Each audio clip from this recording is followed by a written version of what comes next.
Thank you for joining media. We'll start with Rashawn Haylock, of Spectrum Sportsnet. Hey, Coach. Hey, Rashawn. Hey, the decision to go small there in the second half. What did you sort of see there, and what type of energy you think that kind of provides you as you kind of went extended with that small lineup? Yeah, I mean, I think more than the size of the players, it was really more about getting a group of players on the court that were going to play with just passion and freedom and pure of heart, like one possession at a time. And the game had gotten away from us a little bit, and what we were doing up to that point was not working. And so we just wanted to get some players in the game that, we felt like would just come in and just scrap and play the game one possession at a time without any preconceived notions or expectations for anything. Just go play. And, really, really good to see and happy for, Cardi Samuelson in particular. But all those players that came in and just kind of helped us turn, the game around into where we had a chance to win there at the end. New York kind of went on the run there late to close it out. What did you see there on the sideline? Was it just execution on the offensive end on your part, or were you getting the shots that you wanted down the stretch? What did you see? We had some good opportunities. Sykes had a layup that didn't go in, and we ended up having a review on the out of bounds possession there. The next possession, there's a whistle on a marginal contact basically at half court between Laney and Sykes. They got 2 points off of that. And then the other points came off of, Christie having the shot blocked and the leg kick out. And, I don't remember them really making a shot necessarily down the stretch. If I'm wrong, please correct me. Maybe one, but, we didn't convert on a couple of the opportunities we had. But not because those opportunities weren't there. We just, we just didn't take advantage of what was there for us. So, you got to give New York credit. They finished the game off, got the win. And, we got a few days here to kind of correct some things and get prepared for our next effort. Thanks, Coach. Yep. Thanks, Rashawn. We'll go to Ethan. All right, Coach. So on Friday, you talked about how your team was lacking heart. And how do you think you guys did tonight in that aspect? I'm not sure what I said that and sounded like we didn't have heart. I may have made, I guess, a comment about, we didn't bring the right, intensity and effort or something that, to start the game, et cetera. But, we're not questioning this team's heart. It's really more about our ability to sustain focus and attention to detail, which is really more of a mental challenge than a physical challenge. And so, I thought this afternoon,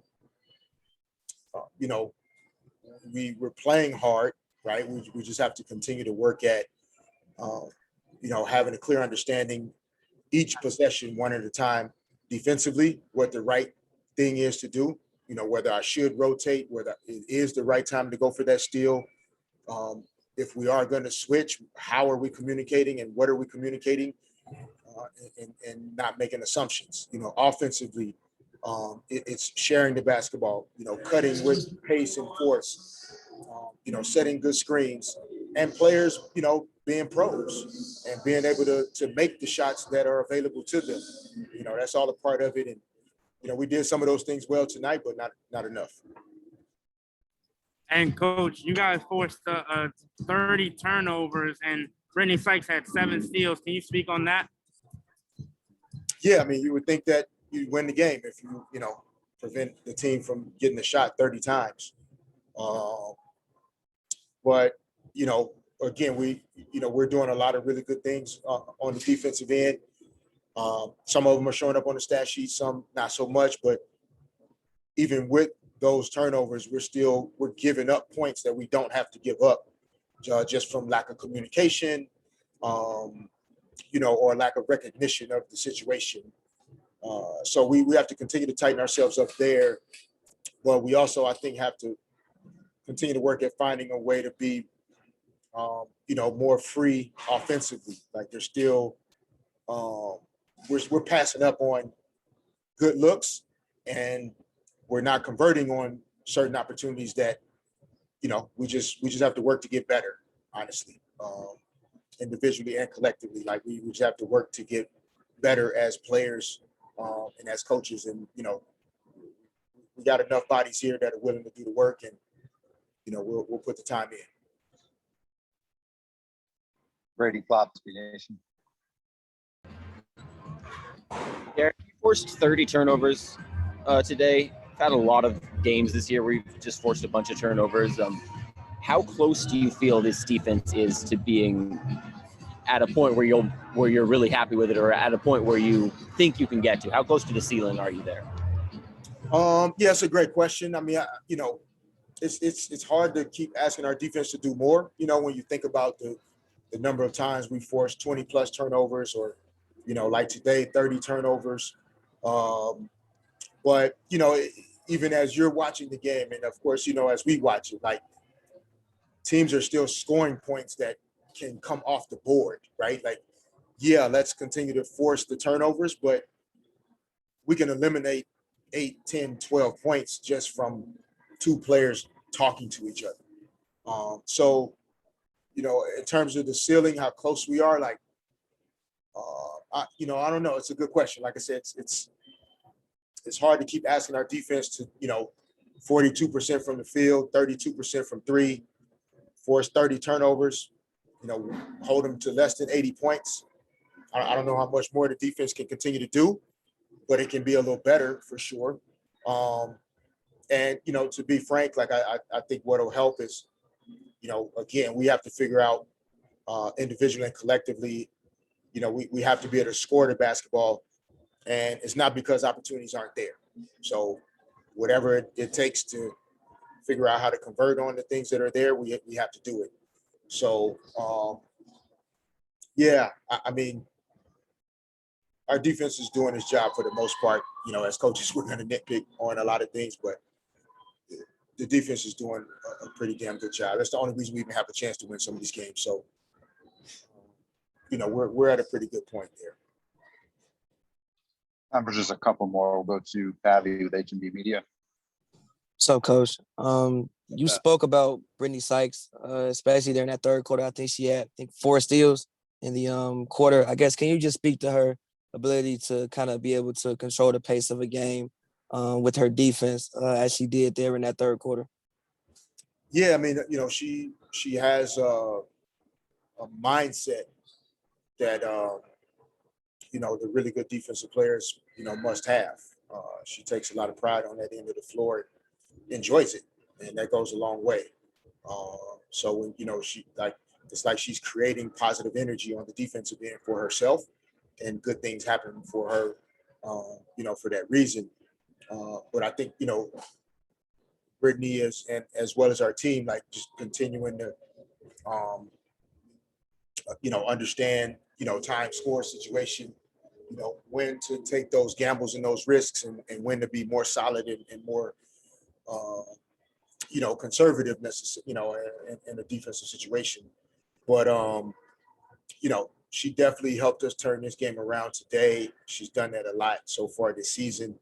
And it's good to see her getting some offensive opportunities to also play the game on that end. And, we hopefully we can figure out, how to win some games to support the effort that she's putting out. Two more. We'll go to Chris Camella with Nightcast Media. Hey, Coach. Happy Father's Day to you, first of all. Thank you. And I also just wanted to kind of this was your first time actually seeing her What were your thoughts on Sabrina Ionescu? It looks like you guys were putting a lot of ball pressure on her. She made a couple of plays, but it kind of felt like you guys kept her in check. I just wanted to kind of get your thoughts on the first time actually seeing her up close and personal.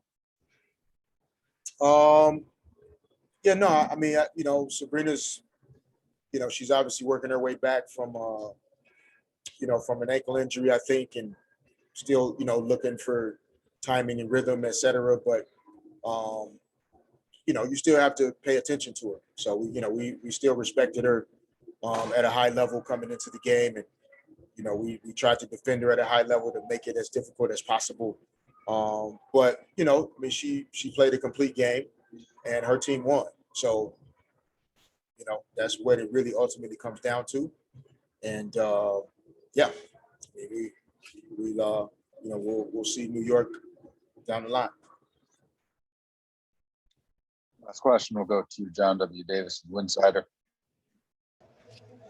Coach, I noticed that Bria Holmes went to the locker room early before the half, and she came back late after the half, and she never played. Do you have an update on her? And then also, I know Brittany Sykes basically played, almost all of the second half, but was there any consideration to start her in the second half in place of Carly Samuelson? The first part of the question, yeah, I think Bria just had like some lower, I don't know if it was calf tightness or something that was kind of irritating or bothering her as that first half ended. So we had to be smart there and protect her from any risk of injury. And yeah, I think in the third quarter, there was a thought to do a number of different things there to in terms of the lineup. But I think ultimately, like I think we did what we needed to do at that time.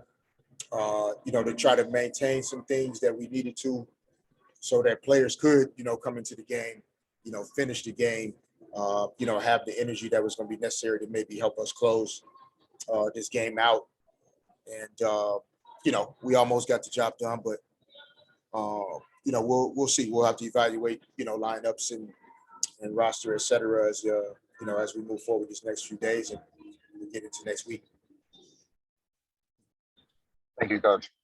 Thanks. Questions for Nia Coffey. We'll start with Ethan Sands with the LA Times. All right, Nia. So how do you expect your performance to increase over the next couple of weeks going into the game? And how was it playing under this atmosphere today? You said how can I increase? Sorry. Just how was it playing under this atmosphere today with the full out crowd? Oh, it was great. Their energy is awesome, and our fans have they're invested, they're focused on us, and it's always fun to play in front of a crowd. So we went so long without it, so it definitely feels good.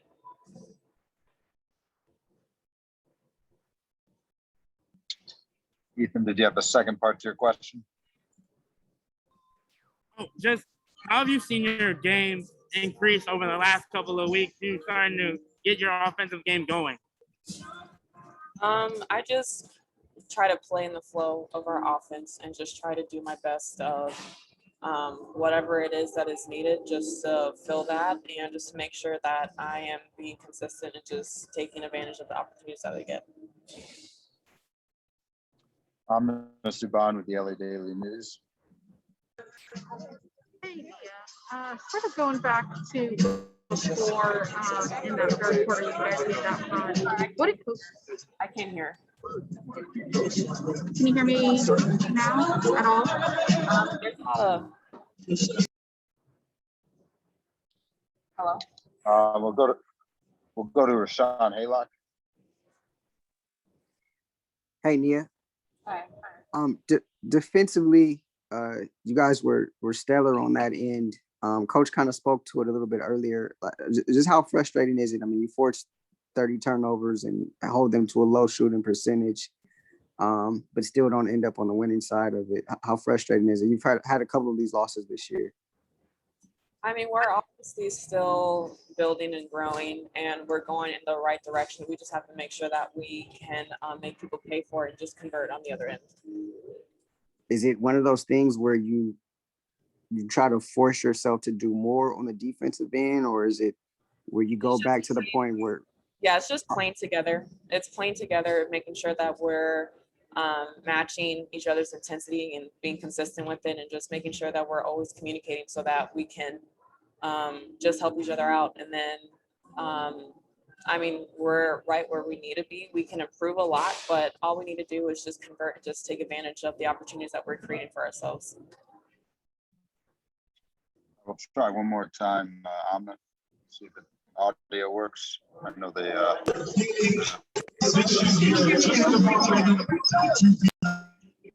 Yeah, that's just way too loud. I'm sorry. We'll go over to Chris Mello. Hey, Nia. I just wanted to kind of get your input on facing off against Sabrina Ionescu and seeing her up close and personal. Obviously, she's still not 100% with that ankle, and you guys did a good job defensively on her. I just wanted to kind of get your take on facing her. I mean, yeah, she's just coming back from injury, so she's still working back. But as a team, we're just making sure that we're staying solid and focused on defense. All right, thank you, Nia. Hey, Brittany. What's up, A? Just a quick note, if you're on site, put your question in the chat. I know that the sound is interfering. So if you're off site, go ahead with your question. If you're on site, I'll ask it. So first question from Amna Subban, LA Daily News. When New York went up 14, what did coach tell you guys at the timeout before that third quarter run that you guys went on to? He just told us, we gotta play harder. We need to be stronger at the point of attack. We need to come out and really, really want it. We know we put ourselves in those positions before and we've gotten out of them. So right now we're just trying to figure out how to not get so deep into those positions. And still just learning how to work our way out of them. We did. It's a grind. So it's just that next layer after we get out of those ruts where we just take it and we leave. We never come back to that situation. Rashawn Haylock with Spectrum Sportsnet. Hey, Brittany. What about the congrats on the game today. Your 7 steals. If as it relates to Lainey, she's been on fire, coming in. What was sort of the game plan against her, and how are you able to slow her down a little bit today? I mean, I won Defensive Player of the Year. So if Lainey is their go-to player, I want to guard her. And that's what I did. I did my best. I did what I could do to help my team put us in a position to win.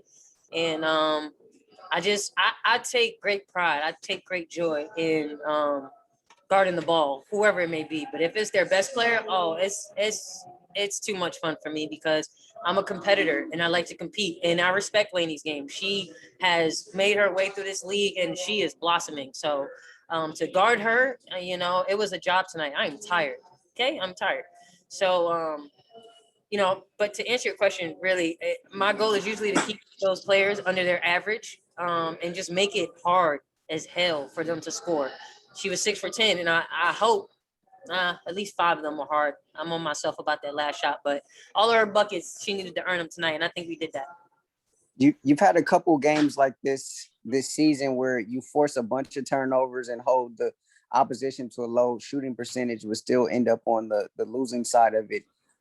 What's more frustrating? Is it or what do you look to the most? Is it what could we have done more on the defensive end, or do you look to more or less the offensive end and maybe the lack of execution there in these types of games? I mean, every game is different. Every situation is different, and you can get a different answer anyway. I think personally, out of this situation, I always see a loss as a lesson.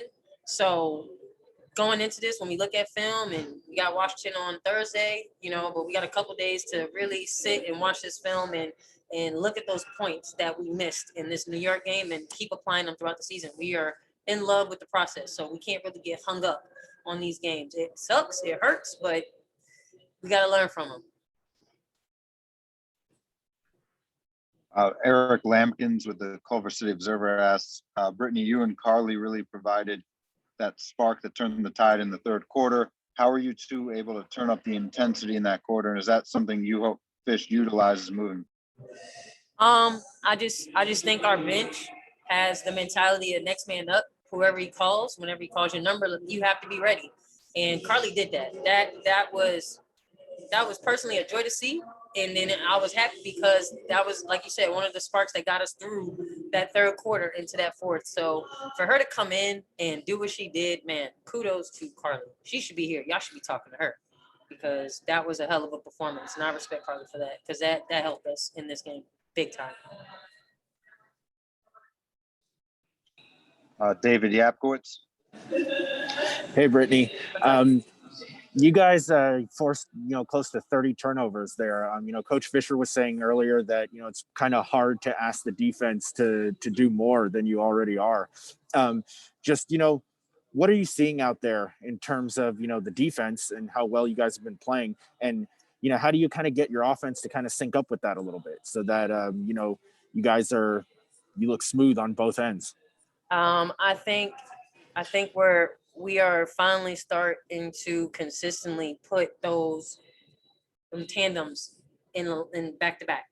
Score, stop, score, or we score, we get a stop, and then we get another score. We keep getting stops on the other end, and now we're learning on the offensive end when we get 30 turnovers. Fish talks about having more than how many turnovers we had. So we had 30, and then it says, well, we got 37 points off of it. We want 30 turnovers. We probably want 45 points off it. Like we're just trying to build and learn as we go. So we just try to look for those chains in the game. Last question for Brittany from Ethan Sands, of the LA Times. How would you describe your play style and how important do you view your defensive effort to creating for the offense? My play style, I like to win. I like to compete. But if we're talking like describing, I'm a slasher. I like to get to the basket. I like to create for others. I like to look for that open man. And I'm just everywhere. It's whatever my team needs me to do. I'm a very adaptable person. So I just try to adapt to whatever my team needs. If they need some rebounds, we get some rebounds. If they need some more steals, we get some steals. If they need some buckets, we get buckets. That's for any and everybody. But I guess that would describe my play. I just play hard 110%, and I just try to do whatever my team needs me to do. Thank you, Brittany. Thank you, E. Thank you, guys. Erica Wheeler will be last up for the Sparks. And before Erica starts, I do just want to thank each and every one of you for covering today's game. Despite the loss, this is the 25th anniversary of the WNBA, and it does mean a lot that each and every one of you on this Zoom is taking the time to cover this league and grow the league. So I do want to thank each and every one of you who's making the effort to do that. But we'll get to questions with Erica Wheeler. We'll start with Kahari Jones Jr. with the LA Sentinel. Hey, I just wanted to piggyback on that. Definitely appreciate you guys. That's good talk, Eli. Hey, go ahead, Carrie. You ready? You can go now, Carrie.